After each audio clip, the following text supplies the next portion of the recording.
Hi hello అందరికీ నమస్కారం అండి. వెల్కమ్ టు సిరి తెలుగు రుచులు ఛానల్కి స్వాగతం సుస్వాగతం. ఈరోజు మనం చేసుకోబోతున్న వంట chicken fried rice. Chicken fried rice అంటే అందరూ చాలామంది ఇప్పటికి ఎన్నో వెరైటీస్ కొన్ని లక్షల రకాలు చేసి ఉంటారు. మనం తినుంటాం, మీతో పాటు నేను కూడా తిన్నాను. అలా కాకుండా కానీ కొంతమందికి ఎవరు ఎన్ని రుచులు చేసినా ట్రై చేసి వదిలేసి కానీ ఒక ఎవరింటి విధానం వాళ్ళకు ఉండేది కదా, ఆ పద్ధతిలోనే మా ఇంటి విధానంలో మేము చేసి మీకు ఇవాళ చూపించాలని అనుకుంటున్నాను.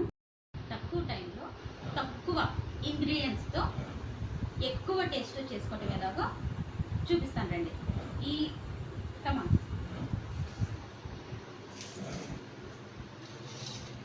ఈ చికెన్ ఫ్రైడ్ రైస్కి కావాల్సిన పదార్థాలు: చికెన్ ఫ్రైడ్ రైస్ ముక్కలు, అలాగే ఆనియన్స్, పచ్చిమిరపకాయలు, ఒక క్యారెట్, కరివేపాకు, పుదీనా, కొత్తిమీర. మసాలా వచ్చి అల్లం ఒక చిన్న సైజు ముక్క, 7-8 వెల్లుల్లి రెబ్బలు, 4 లవంగ, 2 చెక్క, ధనియాలు, జీలకర్ర, కొబ్బరి ముక్కలు, పచ్చి కొబ్బరి 2. ఇవి మొత్తం మిక్సీ పట్టుకోవాలి. ఇప్పుడు మనం ఎలా చేసుకోవాలో చూద్దాం పదండి.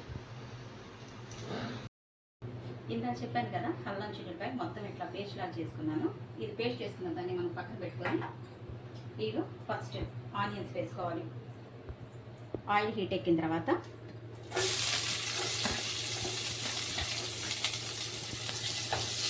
ఆయిల్ ఏంటి అలా ఉందని అని అనుకోమాకండి.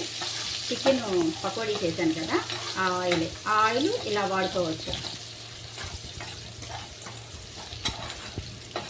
ఆయిల్ స్మెల్ రైస్ అంతటి కూడా పట్టి మంచి టేస్టే వస్తుంది, బాగుంటుంది.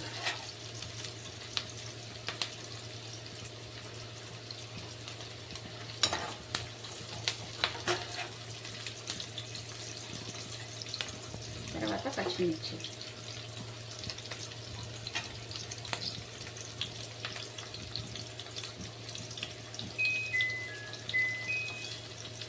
తర్వాత క్యారెట్ ముక్కలు,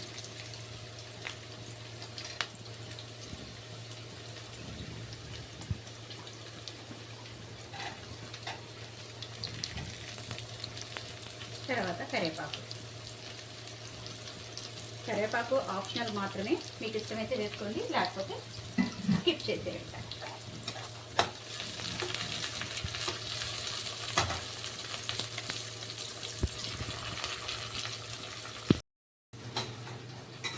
వేసుకోవాలి.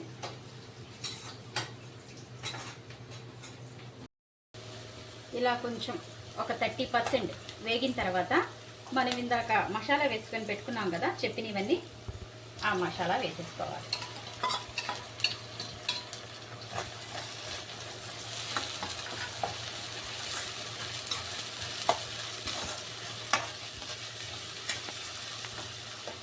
కొంచెం సిమ్లో పెట్టుకోండి, లేదంటే మసాలా అంతా మాడిపోతుంది.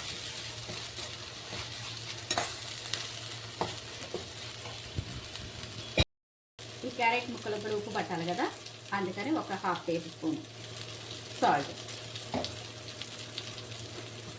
ఒక 1/2 చెంచా పసుపు,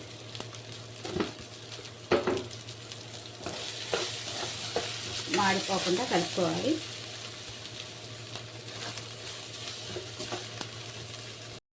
ఇలా పచ్చి వాసన పోయిన తర్వాత ఒక 1/2 టేబుల్ స్పూన్ కారం వేసుకోండి.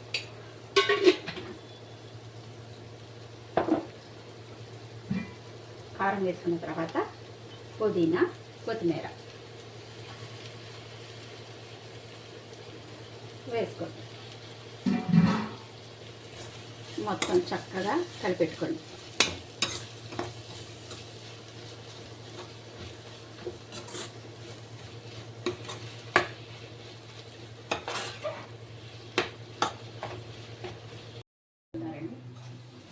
ఒకసారి కలిపెట్టుకొని ఈ మంచిగా వేగిన తర్వాత ఈ చికెన్ పకోడీ కూడా వేసుకోవాలి.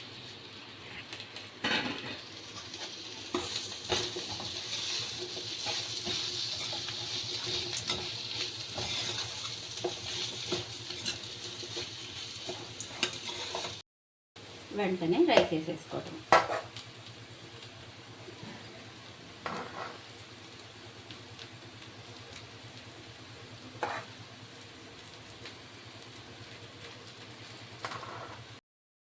ఇప్పుడు ఇలా ఉన్న రైస్ని ఒక స్పూను గీ వేసుకోండి, నెయ్యి.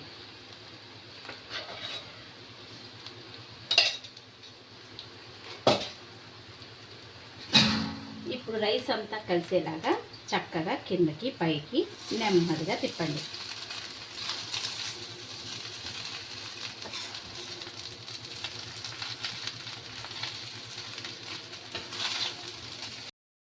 చూసారా, తక్కువ టైంలో తక్కువగా ఐటమ్స్తో ఎంత రుచికరమైన ఫుడ్ తయారైందో మనకి. అయిపోయింది. ఇక చక్కగా సర్వ్ చేసుకోవటమే. మీకు కనుక ఈ వీడియో నచ్చితే లైక్ చేయండి, షేర్ చేయండి, సబ్స్క్రైబ్ చేసుకోండి. Thank you all.